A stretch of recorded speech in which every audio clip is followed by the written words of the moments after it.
বাংলাদেশের সব থেকে বড় সিনেমা হল তারা কিভাবে পারলো এই কাজটি করতে? শাকিব খানের দরদ সিনেমা নামিয়ে আরফিন শুভর ছুঁয়ে দিলে মন এই সিনেমাটি চালাতে।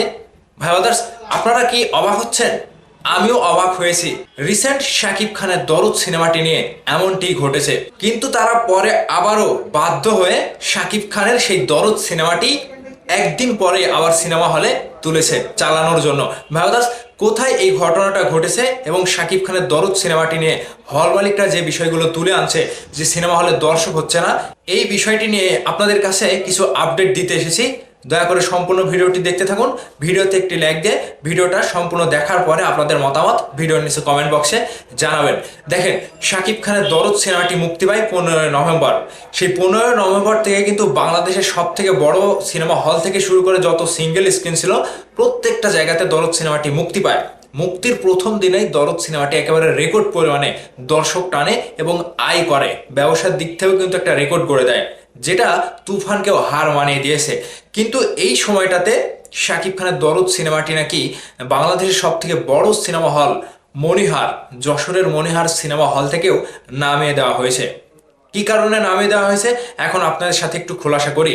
সেখানকার যিনি ম্যানেজার ফারুক হোসেন, তিনি জানায় যে মূলত শাকিব খানের দরদ সিনেমাটি মুক্তির প্রথম দিনে মুক্তি দেওয়ার পরে, আমরা সিনেমা হলে চালানোর পরে এখন আবার সেই সিনেমা হলটি সিনেপ্লেক্সে রূপান্তরিত করা হয়েছে। পাশাপাশি সিঙ্গেল স্ক্রিনও তারা রেখেছে, অর্থাৎ মনিহারের যে আগের সিনেমা হল ছিল সেটাও রেখেছে। পাশাপাশি তারা সিনেপ্লেক্সেও তারা কনভার্ট করেছে। এখন মূলত সেখানে শাকিব খানের দরদ সিনেমাটি চালাচ্ছিল। তারা সেখানে পজিটিভলি দর্শক পাচ্ছিল। প্রথম দিনে একেবারে দর্শকের হুড়োহুড়ি, টিকিট কেটে একেবারে রেকর্ড পরিমাণে দর্শক। কিন্তু প্রথম দিনের পরে দ্বিতীয় দিন, তৃতীয় দিনে কিন্তু তারা দর্শক একটা খরায় ভুগছিল, তারা যেটা বলেছে তাদের ভাষ্য অনুযায়ী। কিন্তু এই শাকিব খানের দরদ সিনেমাটি গত শুক্রবারে তারা বাধ্য হয়ে তাদের সিনেপ্লেক্স থেকে নামিয়ে দেয়, যে দর্শক হচ্ছে না, আমরা এই সিনেমাটি অনেক টাকা দিয়ে এনেছি এবং সিনেপ্লেক্সেও অনেক খরচ বেড়ে গিয়েছে, দরদ সিনেমাটি চালিয়ে দর্শক আসছে না, আমরা আশা অনুরূপ ব্যবসা করতে পারছি না, একদিক থেকে আমাদের লস হচ্ছে। বাধ্য হয়ে তারা দরদ সিনেমাটি নামিয়ে দেয় এবং দরদ সিনেমাটি নামিয়ে দেওয়ার পরে আরফিন শুভর ছুঁয়ে দিলে মন এই সিনেমাটি চালায়। আর এই নামিয়ে দেওয়ার পরেই আরফিন শুভর সেই সিনেমাটি তোলার পরেই মজার ব্যাপার হচ্ছে আবারও তারা বাধ্য হয়ে শাকিব খানের দরদ সিনেমাটি আবারও সিনেমা হলে তোলে এবং সেই দরদ সিনেমাটি এখন পর্যন্ত চালাচ্ছে। আরও একটা সূত্র যেটা বলছে যে তাদের যে সিনেপ্লেক্স, সেই সিনেপ্লেক্স থেকে দরদ সিনেমাটি নামিয়ে দেওয়া হয়েছে এবং যে আগের যে শুধু সিঙ্গেল স্ক্রিন ছিল যশোর মনিহার সিনেমা হলে, সেই সিঙ্গেল স্ক্রিনে শাকিব খানের দরদ সিনেমাটি চলছে। তাহলে এই যে দরদ সিনেমাটি নামিয়েও দিলেন, নামিয়ে দেওয়ার পরে আরফিন শুভর ছুঁয়ে দিলে মন সিনেমাটি চালালেন, এখন আবারও কেন বাধ্য হয়ে শাকিব খানের সেই দরদ সিনেমাটি আপনারা চালাচ্ছেন? এখানে তো একটা পয়েন্ট, হল মালিকরা বিভিন্ন রকমের তারা করছে যে সিনেমাটি দর্শক টানতে পারছে না, এক কথায় লস হচ্ছে। তাহলে আবারও কেন বাংলাদেশের সবচাইতে বড় সিনেমা হল সিনেপ্লেক্সের কথা বাদ দিলাম, সিনেপ্লেক্স তো রিসেন্ট কদিন হলো আগে তারা উদ্বোধন করেছে। এখন সিনেপ্লেক্স ছাড়া এই যে দর্শকদের সিঙ্গেল স্ক্রিনে শাকিব খানের দরদ সিনেমাটি আবারও চালানোর দরকারটা কি? দরদ সিনেমা চালিয়ে তো আপনাদের লস হচ্ছে, তাহলে চালানোর দরকারই নাই। আপনারা তো সিনেমাটি নামিয়েই দিলেন, তাহলে আবারও চালানোর দরকার কি? এখানে একটা বিষয় পরিষ্কার, হল মালিকরা বর্তমান সময়ে যেটা বলছে, হ্যাঁ আমি অনেক সিনেমা হলে দেখেছি দর্শক হয়নি, আশানুরূপ দর্শক হচ্ছে না। কারণটা দেশের পরিস্থিতি আপনাদেরকে অবলম্বন করতে হবে, দেশের পরিস্থিতির কথা আপনাদেরকে ভাবতে হবে।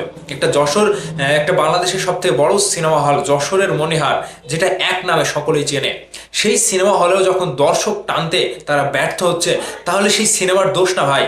একটা দর্শক সিনেমা হলে যাওয়ার পরেই কিন্তু সেই সিনেমাটি নিয়ে খারাপ এবং ভালোর বিচার করবে, কিন্তু দর্শক যদি সিনেমা হলে নাই যায় তাহলে কি সেই সিনেমার দোষ? দর্শক সিনেমা দেখেনি, তাহলে খারাপ ভালো বিচারটা করবে কিভাবে? কিন্তু দর্শকই যদি না টানতে পারে তাহলে সেটা সিনেমার দোষ না। এক কথায় দেশের পরিস্থিতি বলেন, মানুষের অবস্থা বলেন, মানুষের আর্থিক অবস্থা বলেন, সবকিছুর দিক বিবেচনা করার পরে এই ঈদ ছাড়া একটা ফাঁকা সময়ে, ফাঁকা ফেস্টিভ্যাল ছাড়া এই সময়টাতে একটা বড় বাজেটের একটা সিনেমা রিলিজ দেওয়া মানে বাংলাদেশের একটা চ্যালেঞ্জ, বাংলাদেশের সিনেমা ইন্ডাস্ট্রির জন্য একটা চ্যালেঞ্জ। এবং সেই চ্যালেঞ্জটা মুক্তির প্রথম দিনেই তারা গ্রহণ করেছে একেবারে হুড়োহুড়ি খেয়ে। মানে দর্শকরা সিনেমা হলে একেবারে উপচে পড়া ভিড় বাঁধিয়েছিল। প্রথম দিনে কিন্তু দর্শকরা একটা ভালো রেসপন্স দিয়েছিল, কিন্তু পরবর্তীতে দর্শকরা কি জন্য গেল না, কিংবা দর্শকের সাধারণ একটা বিষয়, কিংবা দর্শকদের মধ্যে কোন বিষয়টি নজরদারি করা হচ্ছে, কিংবা দর্শক কেন যাচ্ছে না, এই বিষয়টি কিন্তু এখনো কেউ পরিষ্কার করতে পারেনি। এখন একটা মানুষ যদি সিনেমা হলে না যায়, তিনি যদি কর্মে ব্যস্ত থাকে, তার আর্থিক অভাবের কারণে তিনি যদি সিনেমা হলে যেতে না পারে, তাহলে কি আপনি জোর করে যাবেন, জোর করে নিয়ে যাবেন? এটা সম্ভব না। কাজেই সিনেমার নাম ভাঙিয়ে কিংবা সিনেমার দোষ দিয়ে এখানে কোনো লাভ নাই। দরদ সিনেমাটি মেগাস্টার শাকিব খানের, এই সিনেমাটি এক নামে চলেছে এবং শাকিব খানের নামে কিন্তু সিনেমা হলে সিনেমা চলে এবং দর্শক যায়। এখন দর্শকের সমস্যা থাকতেই পারে, আমাদের সিস্টেম আপডেট হয়েছে, কিন্তু দর্শকদেরকেও তো আপডেট হওয়া লাগবে। আমাদের শুধু সিনেমা আপডেট করা, সিনেপ্লেক্স আপডেট করা, সিনেমা হল আপডেট করা, এগুলো করলে তো হবে না। দর্শকের মধ্যে আপডেট আসা লাগবে, দর্শকদের পরিবর্তন হওয়া লাগবে, দর্শকদের মনে শান্তি, একটা সুন্দর পরিবেশ থাকা লাগবে।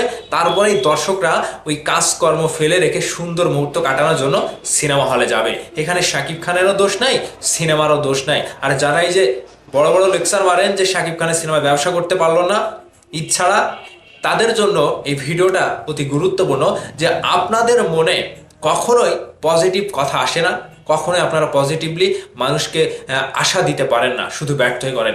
এখন দরদ সিনেমাটি যেভাবে ব্যবসা দিয়েছে, আপনারা নিশ্চয়ই আপনাদের চোখের সামনে প্রমাণিত যে দরদ সিনেমাটি ভালো দর্শক টানছে বলেই সেই যশোরের মণিহার সিনেমা হলে আবারও দরদ সিনেমাটি তুলতে বাধ্য হয়েছে তারা। এখানে আবারও প্রমাণ হয়ে গেল যে দরদ সিনেমার দম কতটুকু, মেগাস্টার শাকিব খানের দম কতটুকু, যে ঈদ ছাড়া এত বড় একটা সিনেমা মুক্তি দিয়ে সেই সিনেমাটি সিনেমা হল থেকে নামিয়ে দিয়ে আবারও তারা তুলতে বাধ্য হয়েছে। তো কাজে এখানে আমার আর বলার কিছু নাই, আপনারা হয়তো ঠিকই বিষয়টা বুঝতে পেরেছেন। তো এই বিষয়টি নিয়ে আপনাদের কাছে মতামত চাই, অবশ্যই আপনাদের মূল্যবান মতামত ভিডিওর নিচে কমেন্ট করে জানাবেন। দেখা হবে আবারও নতুন কোনো ভিডিওতে। টাটা।